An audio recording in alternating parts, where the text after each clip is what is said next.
John Justice of Google Stadia recently sat down and did an interview. And even though this interview was kind of stealth dropped on us, there were some tasty tidbits within it that I want to share with you. See, as John Justice of Stadia, Escapist interview, big takeaways. Let's get into it. Stay sick cause I follow my gut. They say I was pushing my luck. I'ma push me a matte all black truck. I'm not sorry. What's up, people? What's up, people? What's up, people? It is your boy MM2K back again with another episode of the Stadia Dosage. Do us a huge favor, hit that like button, hit that subscribe button, rock those bells for notifications, please, so you know when your boy's dropping these doses. I appreciate all of y'all straight up. Y'all know the deal, y'all know the reason, and y'all know the slogan. I am not too proud to ask. Let's get into it. All right, here's the deal, y'all. John Justice of Google Stadia sat down with the Escapist. I forget the individual's name that he sat down with, but again, as I said in the bumper, this was a stealth dropped interview. Just came out of nowhere. We know this is Google style all of a sudden, and you'll see why this is their style, or why you're going to see a lot of Google things happening this way, because they actually touch on this in the interview. You know, fairly decent interview, about 40 minutes. I do urge you to watch it if you haven't seen it after this. But there were three really main big things to extract from this that I thought were eye-opening and important. First and foremost, the fight that was in John Justice when when Stadia was being compared to its competitors was just a breath of fresh air. It was a breath of fresh air, but at the same time, it took you aback like, ooh, we get where you were at before, where you were playing it safe and it was okay for you to talk about Stadia in a customary vein, you know, like a complimentary vein rather. You know, oh, we know you like gaming where you like the game, but try out Google Stadia. It's something that, you know, you might enjoy and love along with where you're currently gaming. That was kind of like the aura that you got when you talk to people from Stadia the last few months, right? This kind of like bucked that a little bit, where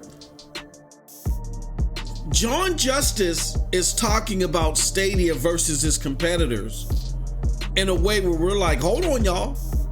We know that some people, he would use the word some people a lot, that these things like dedicated devices or even Amazon Luna may work for some people, but we know that people are busier and busier. They got less time to game and they want to cut out the fluff and just deal with clicking a couple of buttons and being in your game. The sheer convenience of Google Stadia, so on and so on. And I thought that it was somewhat mesmerizing and inspiring to see that they must have a lot of internal data or something's going on at Stadia, because you know Google is very close to the vest and very cautious with this since the pre-launch hiccups and things like that. They've been very cautious in their movement, and they've kind of backed away from a competitive tone altogether, with them showing a lot of their staff, showing how much they love other platforms, and them just being gamers with a capital G.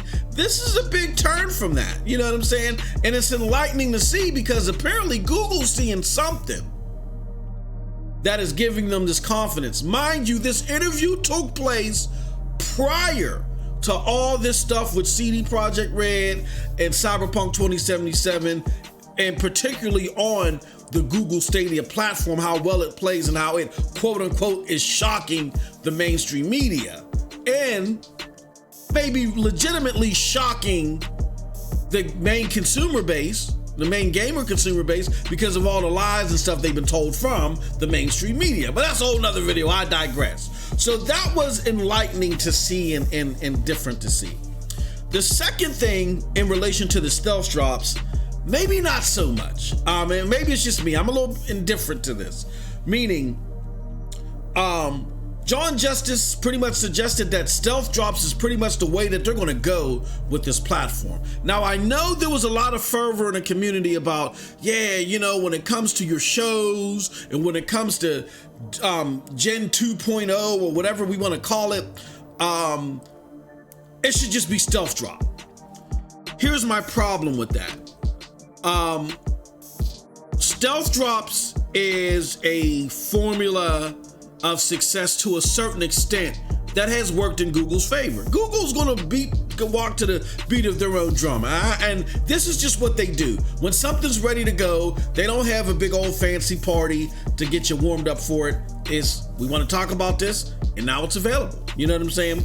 And that's a winning formula for them. They're not where they're at because they're complete and total idiots and dummies. If you believe that, then you probably need to switch your practitioner or your doctor or your physician, whatever the case may be. Anywho, that being said, I don't want for our good friends at Google for them to fall into this false hope that for the broader gaming community, the community that they want to adapt and bring in and get mindshare with, that this is going to work with them. The majority of people that are on this platform now are technical hogs who already may have said games here or there, but want to double dip or try them again with Google Stadia because of the promise of the tech. So it's not that important to say, hey, look, so-and-so is dropping on this date. The pre-warning or the prep or the warm-up to letting people know when games or features may not be as urgent to us because, again, we're just the technical hogs and we're just kind of like testing, QAing, QCing, We're QCing this product. Or on the flip side of it, you may have the casual gamers where day and date isn't that, it isn't that important. But see, those are the people that flock to the platform right now. When you get to the broader community, they want to know that you're getting Madden on day one. They want to know that you're getting Call of Duty on day one. They want to know that the games that they can play with their friends are available day one. And those big ticket games, you got to go with the true and pride way of announcing that far in advance. I mean, I can see a scenario happening over and over again, particularly, let's not even say with the game, with Gen 2.0, which John Justice better describes as it's just going to be upgrade to hardware. So maybe we should fall back on the Gen 2.0 talk. Okay, fine. You know what I'm saying? They're just going to upgrade to hardware. People will notice it. The community will notice it. We'll talk about it. Hey, I'm noticing that the pixel count is better. We're getting 60 across the board on 4K games. You know what I'm saying? More frequently. This must be Gen 2.0. Google all of a sudden makes an announcement when they're ready, bada boom, bada bing. Here's the issue that I have with that. Again, and I'm not saying that stealth drops should go away. I still think for the minor games, the minor, additions, even like with YouTube streaming, direct streaming, as great as that is, and it's a pillar to the service, I think things like that are okay to be stealth dropped. But when you have major pillar implications that are going to speak to the masses and they need to know in advance, like for instance, a game like Cyberpunk 2077, it was important to know if you were getting it day and date because I may want to play that thing day one, and by me playing it day one, I know I'm going to put dozens of hours into it. As soon as I get it, I'm going to have to take off from work. So if you can't tell me when you're getting this game, I'm not getting it for your platform. Or when it comes even to Gen 2.0. Let's just say if next year I'm like, you know what? I do like the advents of what the consoles are doing. I do like to see more 4K 60. And we're seeing it more in 2021. I like that. I like Stadia, but let's just say when it comes to Resident Evil 8, I want to play Resident Evil 8 in 4K 60. And I don't know if it's going to happen on Stadia, when it's going to happen, because they plan to stealth drop it. So here's what I'm going to do. I'm going to scrape up all this money I'm gonna get a next gen console, and I'm gonna reserve the next gen console, get the next gen console, and reserve Resident Evil there as well. And let's just say 2 days before my console comes, all of a sudden Stadia comes out of nowhere and they say, oh, guess what? Resident Evil is gonna be 4K 60 on Stadia. That is going to upset me and upset a large swath of people tremendously. So even though I am okay with the stealth drop being how you do things predominantly, you gotta understand there's exceptions to the rules, and I hope there's enough feedback that lets them know that you can't do everything stealth drop. I don't think the upgrades, the capabilities of 2.0 can be stealth drop. I don't think the big ticket games can be stealth drop. You gotta set milestones, and you gotta set, a long-term roadmap that we can see in advance to know when those things are coming, because major purchasing decisions are made off of big ticket games and your platform's capabilities.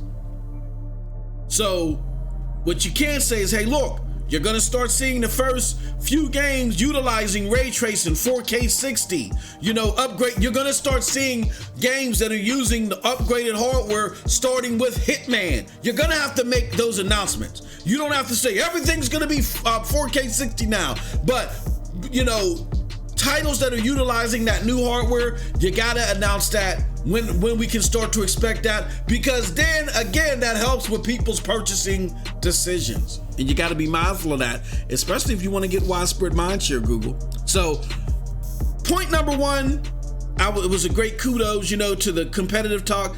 This whole stealth drop across the board thing, it kind of made me feel uneasy, and hopefully they'll reconsider that and understand that there has to be exceptions to the rule, even if this is how they operate the majority of the time. Lastly, so it wasn't really a point, but some type of interaction that I noticed that really made me go, ooh. And that was this whole thing with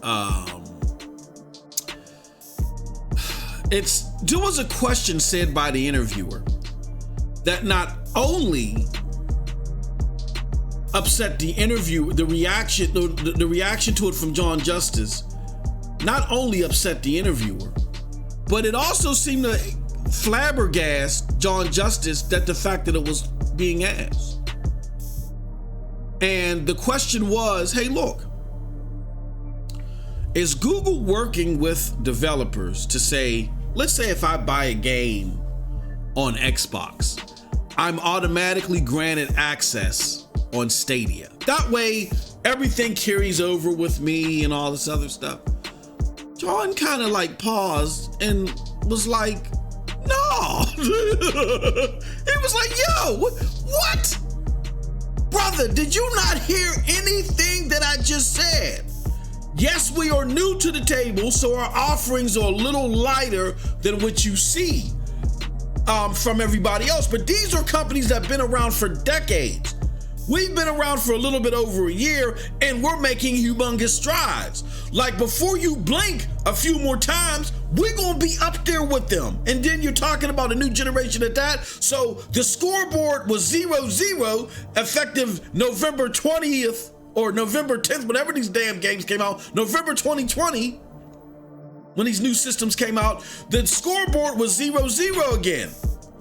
We are not that far behind, because now we're talking about next generation. Now we got an opportunity to show you how you can play our games there, how flexible our games are there, and how great it is of an experience to play our game without having to spend $500. The score is 0-0 again.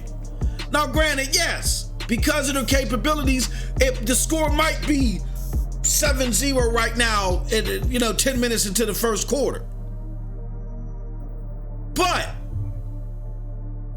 the thing is that they are going to upgrade their hardware. They are coming after their competition strongly. Cyberpunk 2077 is dropping day and date. This interview happened before all that stuff, remember? But it is dropping day and date.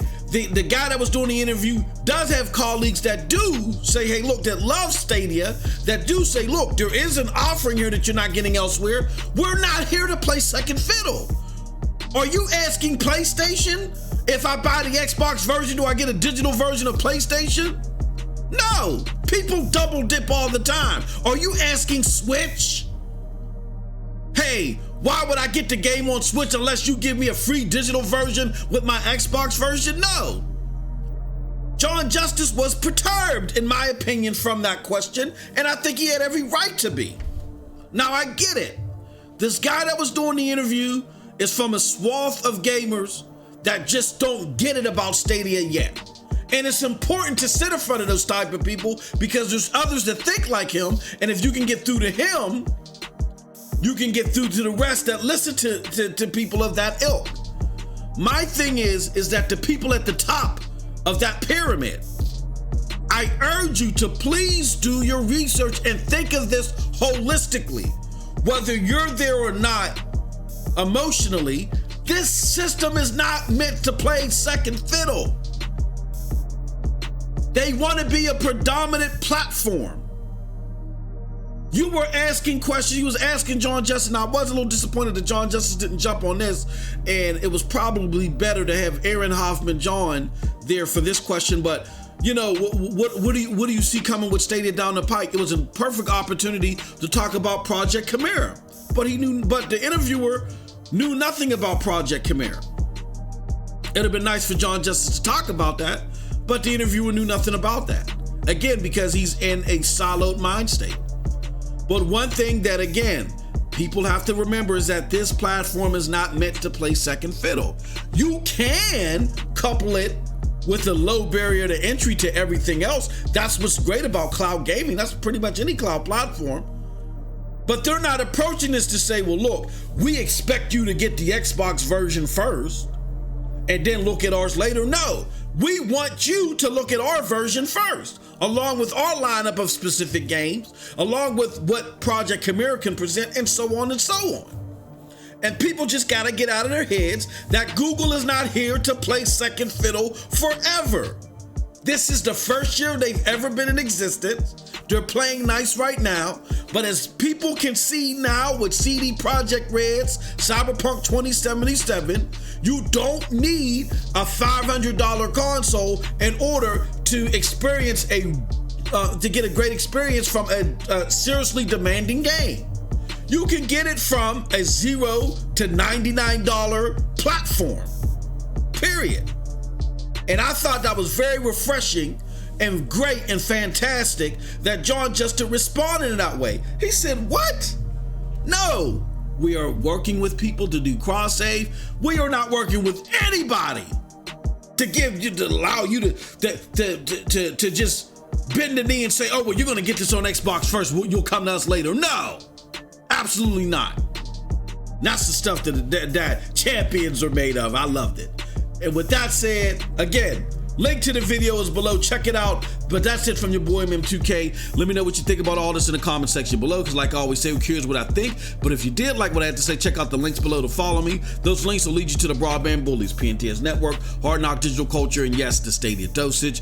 And also, don't forget, after the time that this recording airs, you literally got less than 24 hours to enter into our giveaway of a Google Premier or Stadia Premier bundle. This is not sponsored by Google. This is sponsored by PNTS Network and SML Podcast, the podcast that I co-host with a good friend, Project Storm. I can't believe I was forgetting his name for a second. Project Storm, forgive me. But my homie Project Storm, we co-host the show SML Podcast. So definitely check out that link below to enter into that giveaway. And with that said, thank you all. You have a wonderful gaming day. Peace.